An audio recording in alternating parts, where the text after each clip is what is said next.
This playthrough is rated M for mature. Greetings and salutation, viewers. Vauldemare back here with another episode of Middle-earth: Shadow of Mordor. In the last episode, we continued to collect more runes and artifacts, and we also helped Lithranel get a potion to save her mother. Hopefully it'll keep her alive long enough to help their tribe survive either Mordor or help to escape it. But it looks like she's not done yet. She's got a bit more to work ahead of her to save her clan from the Uruk horde. We'll help her in just a second as soon as we collect the last bit of runes and artifacts for the game. Oh, off screen I found a ghoul matron. Oh, I guess I should show where I got it. I found a ghoul matron. I made sure it was nighttime, and then I went into that cave that had all those ghouls during the first time I entered there, and yeah, funny enough, she popped up. Basically, you just have to let the ghouls run away about 2 or 3 times. Like, you kill all of them except for one, they run away and they set an alarm, and then she pops up. So it's not as hard as the online things were making it look, though. A lot of people are like, man, this is really hard to get, and I'm like, I guess I just got lucky, maybe. Anyway, let's grab the last rune, Bearer of the Shiny Lamp. It's basically the achievement for finding all the runes. Let's see what it looks like.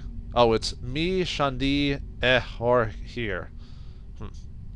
So it is basically it's Celebrimbor with, let's say, Sauron in his elven form with the Uruks, and then on the other. Oh no, that's more Uruks, I think. Where's that supposed to be, man? Anyway, it's him making the ring. So neat. All right, so that one's done. Get all the artifacts here in a second. All right, let's lock onto that one. Yeah, unfortunately that's it. I mean, all it does is show the picture. I guess that's neat. At least it's something. It's better than other games where they have you collect stuff, and then all it says, and all you get for collecting it. It is not wholly spent. We will not abandon Middle-earth and depart into the west until the betrayer and all his works are undone. At least you get that little, mosaic and Celebrimbor talking about it. Unlike other games where they're like, you collected all this stuff, you get an achievement. Fuck you! No. Anyway, let's get the last artifact. We get the achievement when we actually find the secret of the artifact, by the way. You don't get it from just getting it. But Cook's Knife. This sigil knife has seen much use. Originally, it served as an important ceremonial function in preparing ritual feasts. However, since the invasion of Nirn by the Uruks, every blade that can be turned into a weapon has been used by the tribesmen in the resistance. The owner of this knife has held it defiantly until the end.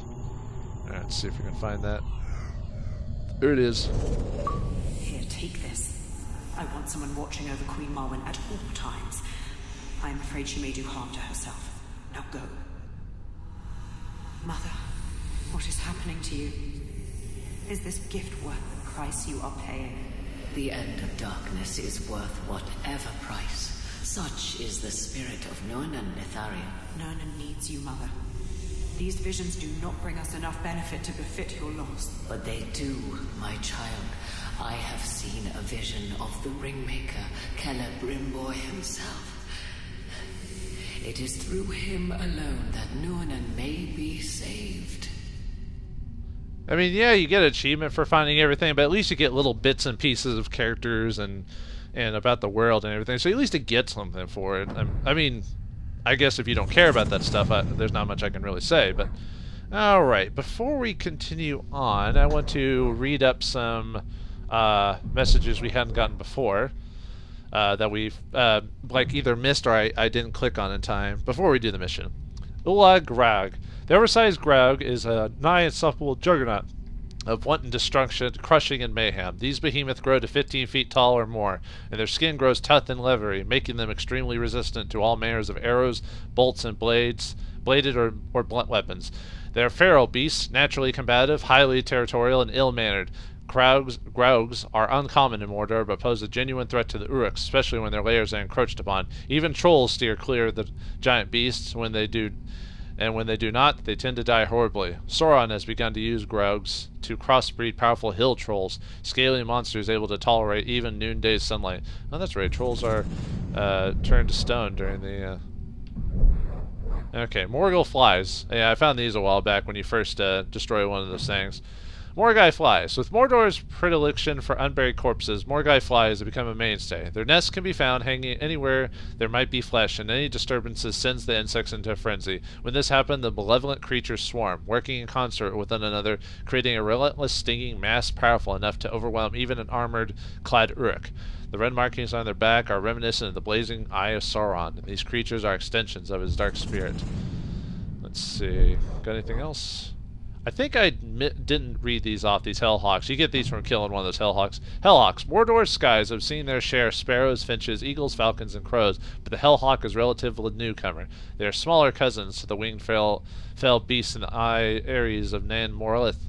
These carnivorous reptilian creatures fly on leathery wings and use their elongated necks to clear the skies of other flying creatures. And as the Uruks are being bred to ensure dominion over Mordor's lands, so are the Hellhawks being created to ensure the Dark Lord's will is extended over the skies. The Hellhawks patrol the air day and night, guarding against spies, keeping a watch against invasion, and seeking out their master's enemies. Let's see. Mordor rats. The rats in Mordor are multiplying. They have always feasted gladly on corpses, but they recently become more daring and have begun to attack the weak and the sick. They don't care if the victim is orc, man, or ghoul. All flesh is to them. You get this from killing a rat, by the way. Caragors. The common Caragor is vicious, disgusting, and a relentless killing machine. It is native to Mordor and the realm's top predator. Their powerful legs make them excellent sprinters and fair climbers. Their jaws are powerful enough to snap through bone and cut through all manner of armor. They attack and kill any competing predator, such as wargs, on sight. Orcs have begun to capture and cage these animals, although their attempts to domesticate them as cavalry mounts have been largely unsuccessful. The Caragor have proven remarkably stubborn and resistant to training. Dire Caragors. The Caragor, Sindarin for row of teeth and bringer of fear, is the ultimate predator within Mordor, having driven every rival species from wargs to lions into extinction within their territory. Like the lion, this enormous hunter lords over Mordor, striking terror into even the Raugs and great beasts of the Lithlad plains. Since the return of the Dark Lord Sauron to Mordor, even more powerful and savage attempts of Caragors have appeared. These dire Caragors can be recognized by their pale color and superior cunning. Many Uruk beastmasters who gain status by hunting and exterminating wild Caragors have ended their days in the jaws of these fearsome creatures. Let's see. Bats. I don't think I read bats. I think I read it by had it by accident, or accidentally read it. The corrupted and bloated bats of the mountains of shadow have held vigil in Mordor since the Dark Lord's defeat. These bats leave their caves at night to suck the fluid and pure essence from corpses littering Mordor. Rotten flesh sticks in their teeth, decaying and creating a lethal toxin which is prized by the Uruks. The bravest of them journey into the caves to harvest the poison and coat their weapons.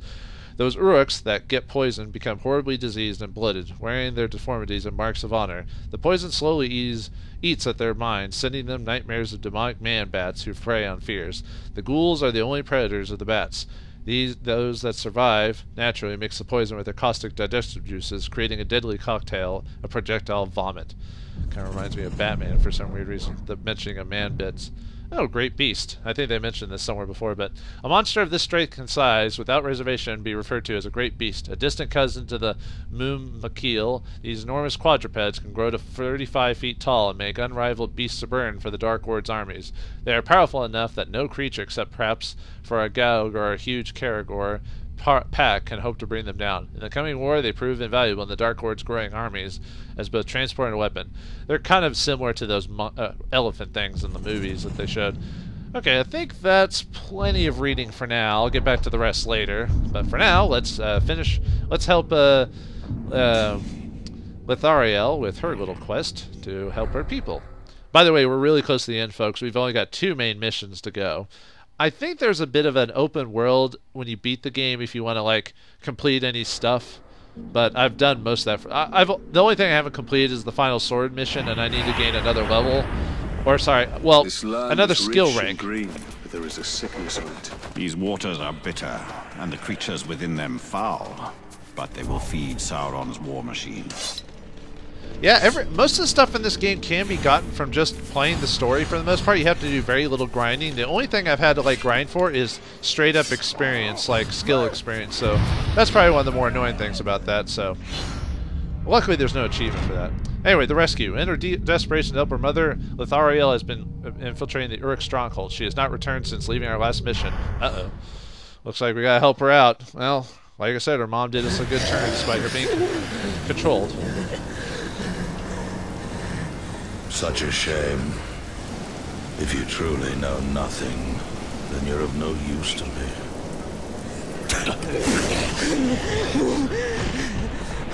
When you're done with her, hang her high.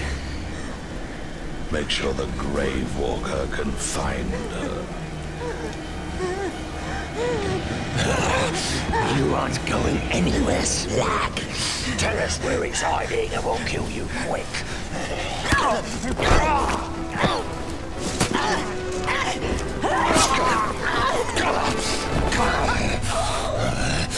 Now we kill you slowly, just how I like it.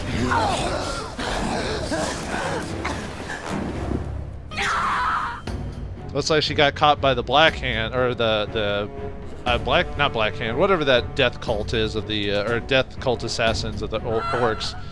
It looks like we need to help her out. Uh-oh. We must find her quickly. Stay quiet. Emotion will add weight to your step. Well, you're dead now, so shut up. Your family's dead. Okay, so we need to get in there, brand some people. Men have fallen. That is why we must help her. She has no one left by her side. Well, I guess that makes sense. She is an ally, I mean, against the fight of evil, so there you go. Okay, can we not jump up? Jump up, please. Thank you. Alright, so we need to brand some dudes. How many dudes are up here? Can we get one without getting caught? Okay. Let's get this guy. A 1, a 2, a 3, a 3. How many looks does it take to get to the center of a Tootsie Pop? Or of an orc? I want to go over there, but I'm afraid that guy's going to turn by the time I get there. Well, if he does, I can just straight up kill him, I guess. Yep. Oh well. You're dead, son. Oh well.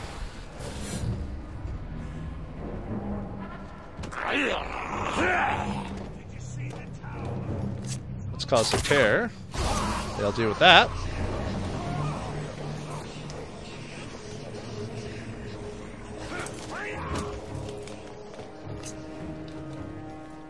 Okay, can we stealth Brandon with well, we can always kill that other one if we really need to. There we go. That's 3. Wait, did someone find me? Nuts! Now you're dead. Uh-oh. Ah! Stop finding me, people. Okay, did we kill them all before they did that? Okay. Good. Okay. So I need to get 3. Oh! Alright, we need 2 more before we get caught.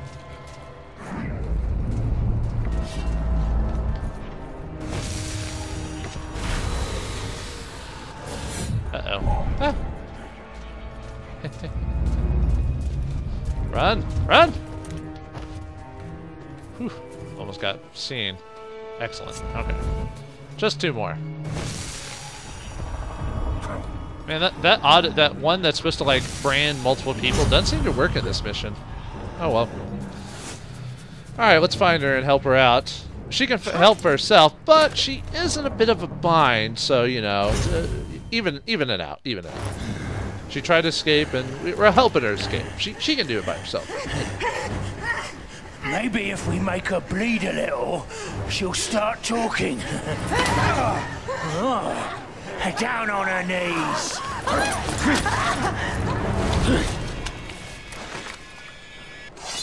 Uh-oh. Well, at least she tries to fight to the end. Can say that less about other people. But, yeah, kind of need to help her out. Where is the great Kill or brand them, huh? I do not fear you. Cut me again if you dare. Okay. Well, what's our options?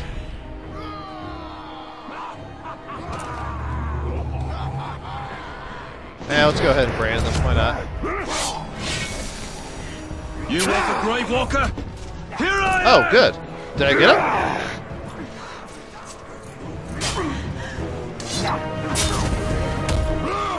hey, all right. Nice. All right, come on. Forced me to watch as they killed my men, one after another. Oh, do I have to hold her? I know what you feel. We must hurry. The Uruks rally when their brethren fall. So will my tribe. Plan your vengeance once we have escaped. I don't seek There you go. vengeance. I fight because it would be wrong not to. Uh-huh. Go on. Yeah, fight until you die. Sure, whatever. Loyalty and all that stuff. Talion, I can no longer draw my sword. Why not? What'd they do to you? Instead. Fine. Here, help me out, guys. Protect me. Yeah, you got this. You got this. It's fine. It's fine. Just protect me. See, leave me alone. There's only just 2 humans here. Cause of trouble. Nothing to see here. Got some loyal Uruks to help us out. Yeah, see? There you go. There you go. It's fine. Man. What? Uh-oh. Well, I was hoping to, Ow?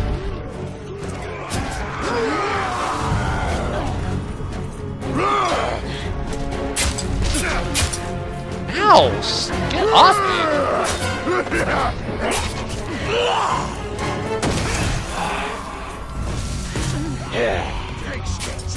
Okay, seriously, get off of her.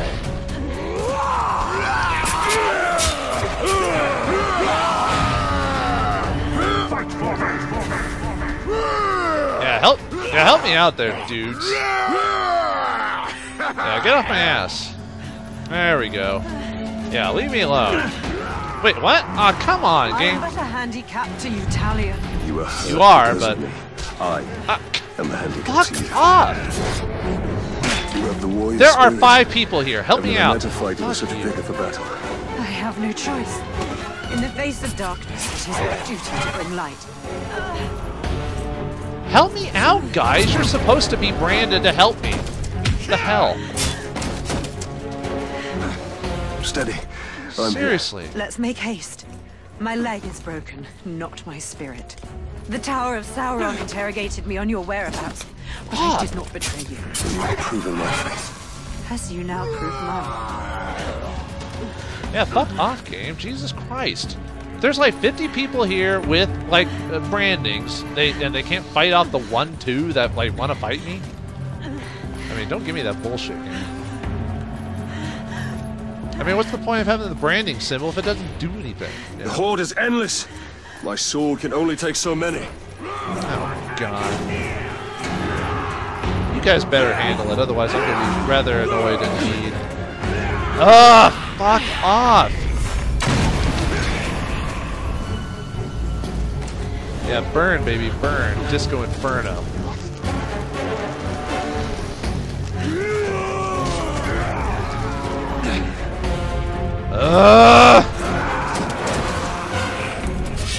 I wouldn't be annoyed if the fact, like, I'm trying to do everything I can not to have to fight them, and yet I'm still having to fight them. You know? Stop. Stop. Attack him. Attack him. Help me out, you pieces of crap. Jesus Christ. Do I seriously have to tell him to fight for me every single time I want to help out? Ugh. I know there's probably an easier way to get away from them, but, you know. Alright, come on. We've only got a few more steps. The quest meter hasn't hit quite yet. So you're fine. Why are you doing this? To stop the bleeding. No. Why did you come back to save me? I had a family once. A wife. And a son. And I buried them along with everyone I ever knew. Stay with us. My mother can help you. I can't. I don't belong here. You will be a champion to my people. Over there. When you walk on your own. Is that your answer? Milady! Help her. Let me help. You need to leave this place immediately. It's not safe. Thank you, Ranger.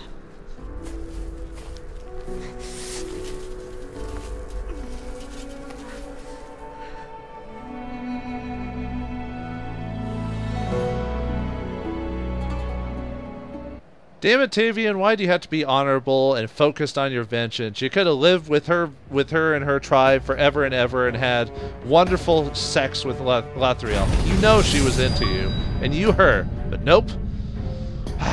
Well, that's why he's a true hero, because he wants to avenge his family, and I don't discredit him that he keeps the memory of his family. Lathriel and her men will not survive Mordor. They must leave or perish. The Black Hand will suffer for this. Well, looks like we're at the end game, folks, because we've unlocked the... Well, let's check our objective for now. Your forces await your command. The time has come to launch your assault against the Black Hand. So, yep, that's it. So we are at the end of the game, the final mission. So before we end today's episode, let's... I'll read one more from the appendices. Why not? Or maybe a couple more, depending on like what we've got left. Let's see. Great Beast. I think I read that. I think I've read that. Yeah. Usually you can tell if I've read something that there's an exclamation point while I'm highlighting it. There we go. A Malus. A bell-shaped, yellow-colored flower, Malus is sometimes mistaken for the never-fade, Alfrin. This is only from a distance, however. There is no mistaking the two up close. The great distance between Alfrin and Malus lies in their fragrance. Alfrin is pleasant, while Malus has a musty, stinky odor about it. Healers can apply Malus in combination with other roots, tubers, and flowers. Its primary usage is in lozenges and draughts that will effectively stop a cough or soothe over throats. Malthus, I think that's No, it's Malus, is native to Gondor, but likely has spread as a result of the outcast exodus into Mordor. Elgarin isn't highlighted. Earthbred isn't. Gwynwheel. Alfrin. There we go. The never-fade Alfrin is a remarkably durable plant with a year-long life cycle. In bloom, it produces a brilliant gold, yellow, and bell-shaped flower that loses neither its color nor its petals for the duration of its life. Alfrin's nectar is delightful and said to attract bees for miles. Further, it is also prized by the elves and hobbits because it can be made into a fine, delicious syrup that is said to promote vigor and robust health. Some eschew the eating of the syrup and instead use it medicinally, as it can be applied to wounds to aid in healing and eliminating scars. Is that quite it? I think. Let's see. Orcamarth? This sickly green fungus stinks of rotting meat and is the one vegetarian staple of the Uruk's diet. It's eaten raw by the Uruks, who swear it by a means to increase bloodlust and maintain a killing frenzy. Harvested when it is at its most putrid, Orcmarth is also one of the primary ingredients in both the horror-tasting Orc Drought and Orc Grog. Morgai flies cannot be seen hovering near these plants. They are, one supposes, the primary means by which this plant is pollinated. Other animals and races give the Orcamarth a wide berth. Is that it? Oh, is that... I think we're at the final two. Okay, we are. And then we'll finish the episode. Athelis. The ancient Númenóreans were enamored by King's Foil, or Athelis, or Athelis? Yeah. Its presence in Mordor is no great mystery. The Númenóreans brought it with them when they assaulted Barad-dûn as part of the War of the Last Alliance in Middle-earth's Second Age. The blue-flowered plant has thrived on the continent ever since and is now employed by remedy makers in a variety of therapeutic potions. More importantly, the commoner can use Athelis without any knowledge of herbivore by chewing the flower petals to create a numbing agent to apply to sore muscles or wounds. Aragorn uses that on Frodo in the books and movie. Hithlis. The flowering bush Hithlis can be found in Middle-earth's southern realms. Its festive and almost beguiling appearance belies its deadly nature. The entire plant is toxic and deadly if ingested and even handled improperly. The Uruks refer to Hithlis as Sauron's gift and steer clear of the plant. Assassins across Mordor use special gloves to collect Hithlis's berries. Ground and dried, the berries produce an odorless, colorless poison. It's like iocane powder. Introduced into the victim's drink, it will produce the same deadly effect as Nightshade and Belladonna. Alright, and then we've got like people, lore, and a couple other things. I don't know if I want to show, and we can just skip tutorials because that's just obvious. So I think at the beginning of the next episode, I'll do the rest of the lore and peoples stuff that we haven't read before. But other than that, we're at the end game, folks. So in the final Actually, I don't know if it might be final 2, depending on how long the final episode is. But I'm going to call it right now. In the final episode of Middle-earth Shadow of Mordor, we'll go to the Lord of Mordor himself, fight the Black Hand Captain, and perhaps even deal with Sauron himself. It's time to break this curse between Tabion and Celebrimbor.